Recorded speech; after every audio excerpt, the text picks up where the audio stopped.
चलिए बेटा next question number 11 पर आते हैं। तो नेक्स्ट क्वेश्चन नंबर 11 पे आप पहले फिगर बनाएंगे। ट्रायंगल एबीसी और ट्रायंगल डीईएफ आपको गिवन है, जिसमें A B equal to D दिया है। तो पहले फिगर बनाएंगे तो आपको सब कुछ आधा समझ में आने लगेगा, है ना। चलिए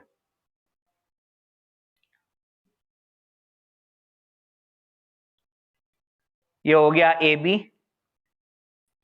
और दूसरा क्या है, इसके ऑपोजिट में डी दिख बनाया है। तो पहले फिगर ए बी हो गया, इधर हो गया बेटा डी ई, फिर यहां से एक ट्रायंगल कंप्लीट किया है, यहां से एक ट्रायंगल कंप्लीट किया, इसके बाद ए से डी को ज्वाइन किया,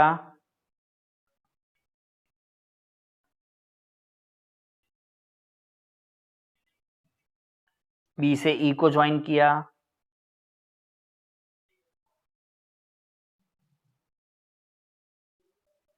सी से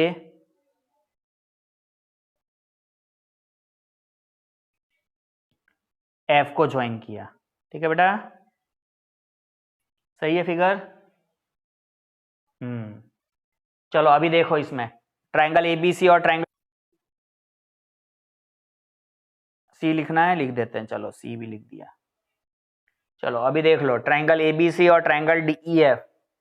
ए बी और डी हमारा क्या है बेटा, इक्वल है। तो ए बी और डी इक्वल है तो उसको एक अलग से साइन यहाँ पे पहले ही लगा देते हैं, तो अपने को पता चलता जाएगा ए बी और डी ये इक्वल हो गया है ना।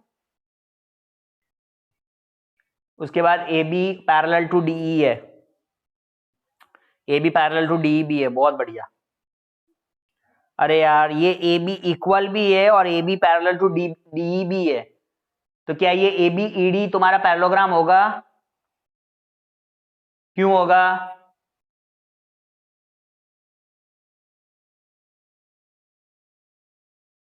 हाँ, क्वाड्रिलेटरल के अंदर में अगर one pair of opposite sides equal और पैरेलल होती है तो पैरेललोग्राम हो जाता है। हो गया ना। चलो तो पहला तो देखो प्रूफ हो गया, फिगर को देखा और समझाया। तो अभी थोड़ी देर पहले रिवाइज करवाया, इसीलिए हुआ सारे थियरम में से स्टेटमेंट, नहीं तो फिर अभी वही हवाबाजी करते हैं ना आप लोग, ये नहीं वैसा नहीं वैसा नहीं, ये ट्रायंगल लेते वो ट्रायंगल लेते, कॉन्ग्रुएंट बताने चलते। सेकंड आइए quadrilateral B E F C पे देखिए। अभी बी ई एफ सी बाद में देखेंगे, पर यहाँ पे सबसे पहले सेकंड में भी देखो लिखा है बी सी और ई एफ इक्वल है। इसको अलग कलर से बताते हैं बी सी और ई एफ को।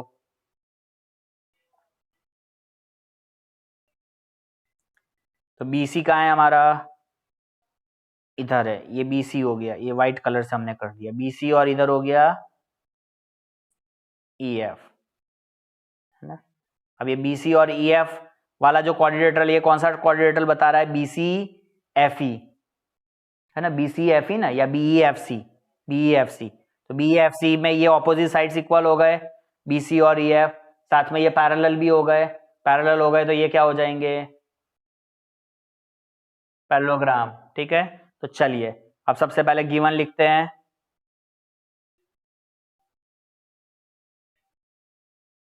तो गिवन में आपको दिया था ट्रायंगल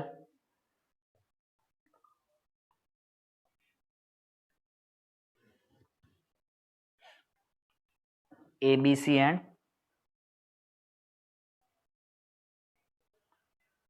ट्रायंगल DEF।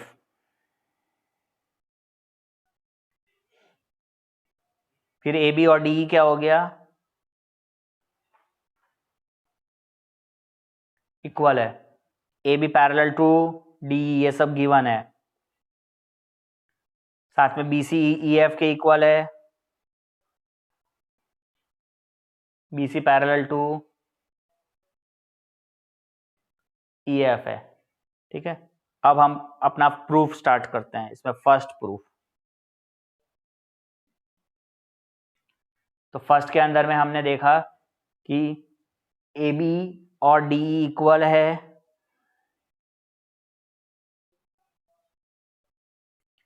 साथ में हमने ये भी देखा कि AB पैरेलल टू DE भी है। तो हमारा थियरम में हमने प्रूफ किया हुआ ही आगे में फर्स्ट टाइम पे। In a quadrilateral ABCD, in a quadrilateral ABCD है कि कौन सा क्वाड्रिलेटरल है? ABED, ठीक है ना। तो in a quadrilateral ABED, if one pair of opposite sides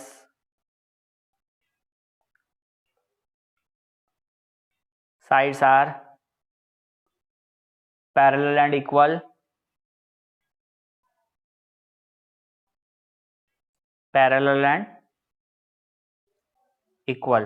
then it is a parallelogram।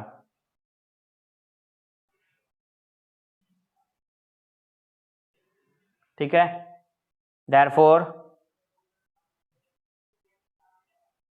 quadrilateral ABED is a parallelogram हो गया। ABED is a parallelogram proof कर दिया। ओके, चले अभी सेकंड की तरफ। तो अभी सेकंड पर आ जाते हैं। सेकंड क्वाड्रिलेटरल BEFC है, तो वहां पे BC is equal to EF, same वैसा ही है। तो BC पैरेलल टू EF, फिर वही स्टेटमेंट लिखोगे जो अभी लिखा। In a quadrilateral BEFC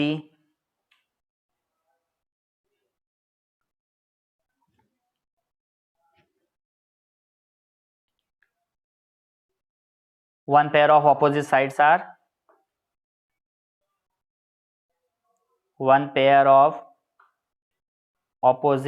are parallel and equal, then it is a parallelogram।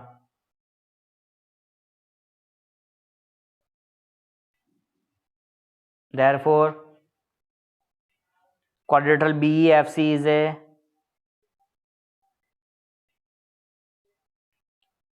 Parallelogram हो जाएगा। हो गए दो प्रूफ। अब आते हैं हम तीसरे पार्ट पर। तीसरा पार्ट हमें प्रूफ करना है कि AD CF के पैरेलल और इक्वल है। अभी देखो, हमने पहले प्रूफ किया कि क्या प्रूफ किया था first? ABED is a parallelogram, है ना। तो ABED इज ए पैरेललोग्राम है, तो वहां से उसकी ऑपोजिट साइड्स लिख लो जो पैरेलल भी होगी और इक्वल भी होगी। जल्दी से ABED के अंदर में अभी मुझे प्रूफ करना है थर्ड में AD और CF। तो ABED के अंदर में कौन सी दो साइड लेनी है? उल्टी, जो जहां पे AD आ रहा हो। AD के इक्वल कौन होगा ABED में? जल्दी बताओ। ABED में AD के ऑपोजिट कौन आ रहा है? BE आया ना, तो AD is equal to BE हो गया। होगा कि नहीं होगा? और साथ में AD पैरेलल टू BE भी होगा। ठीक है, इसको हम नंबर 1 दे देते हैं। उसी तरीके से दूसरा हमने क्वाड्रिलेटरल निकाला था BEFC। BEFC में AC है कुछ BEFC में? AC तो नहीं है ना। BEFC में क्या चाहिए? CF। हाँ, CF वाला ले लो। तो BEFC इज ए पैरेललोग्राम हमने प्रूफ किया। तो मुझे थर्ड के अंदर में CF चाहिए। अब CF चाहिए तो जल्दी देखो, CF के ऑपोजिट में कौन आ रहा है? CF के ऑपोजिट में क्या मिल रहा है? B मिल रहा है ना। तो CF is equal to BE। ठीक है, CF is equal to BE and CF is parallel to also BE। इसको डाल देते हैं नंबर 2। फ्रॉम 1 एंड 2 कुछ मिलेगा? जो थर्ड प्रूफ करना है वो मिल रहा है फ्रॉम 1 एंड 2?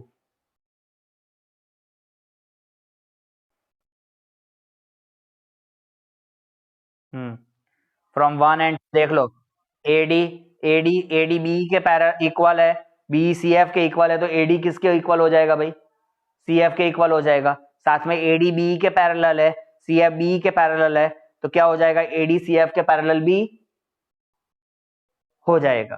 तो from 1 and 2 AD parallel to CF, AD parallel to CF and we can say AD is equal to CF। ये हो गया हमारा थर्ड प्रूफ। ठीक है, ये पार्ट हो गया थर्ड वाला प्रूव्ड। अब फोर्थ पर आते हैं। फोर्थ तो देखो, फोर्थ और इजी है।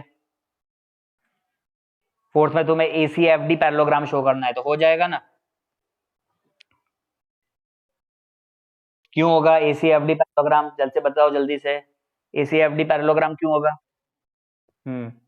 AD इक्वल टू CF है and AD parallel to CF, जो हमने प्रूव्ड किया है ना, यहाँ पे हमने प्रूव्ड किया ऊपर में। सो यहाँ पे इन quadrilateral ACFD one pair of opposite sides are equal and parallel. Therefore ACFD is a quadrilateral ACFD is a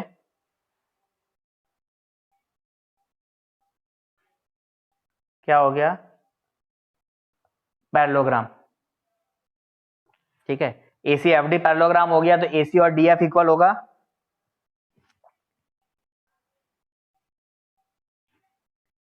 figure में देख लो ACFD किधर है तुम्हारे लिए।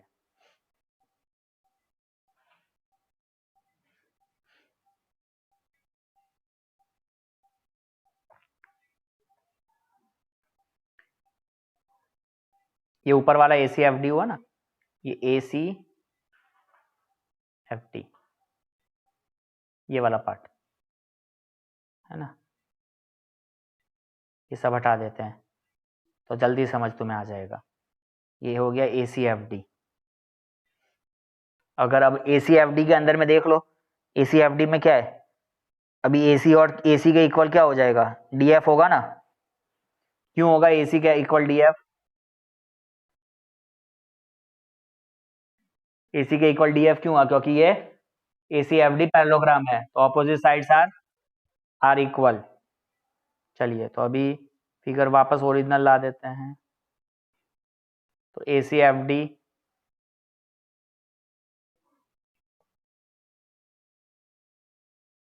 फिफ्थ पे, तो as ACFD is a parallelogram,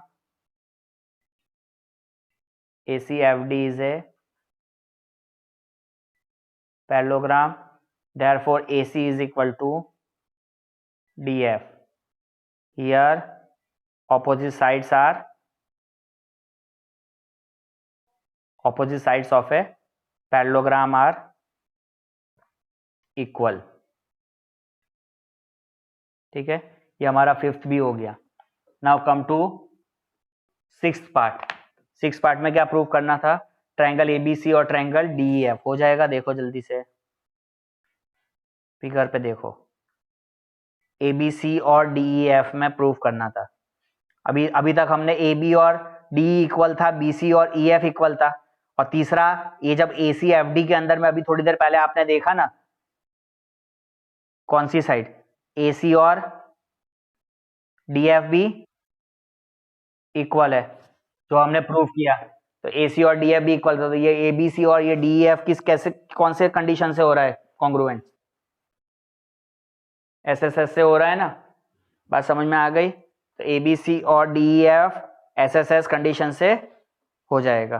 ठीक है, तो AB DE के इक्वल गिवन ही था, BC के इक्वल EF गिवन था, और ये तीसरा AC और DF अभी हमने फिफ्थ में शो कर दिया, तो SSS से हो जाएगा। तो चलिए अभी लिख देते हैं, फिफ्थ वाले पे आइए। फिफ्थ के बाद next sixth. In triangle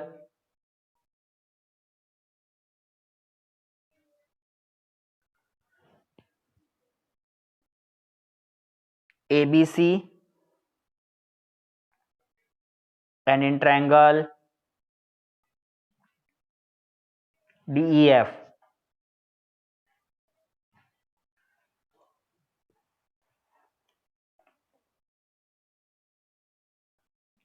AB equal to DE, BC equal to EF और तीसरा AC इक्वल टू DF। ये हमने प्रूव्ड किया और ऊपर के दोनों गिवन थे। सो कॉरस्पॉन्डिंग क्या हो जाएगा, A कॉरस्पॉन्ड्स टू, दोनों में कॉमन B है तो B कॉरस्पॉन्ड्स टू F, तो B कॉरस्पॉन्ड्स टू F हो रहा है क्या, नहीं B कॉरस्पॉन्ड्स टू E हो रहा है, ठीक है ना। B corresponds to E, A corresponds to D है और C कॉरस्पॉन्ड्स टू F है। तो by SSS congruence criteria, SSS congruence, तुम्हारी कोई क्लास तो नहीं है अभी,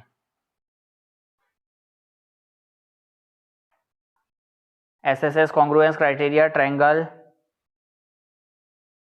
ABC congruent to triangle DEF, ये हो गया प्रूव्ड। तो इस तरीके से हमारा क्वेश्चन नंबर 11 भी कंप्लीट होता है।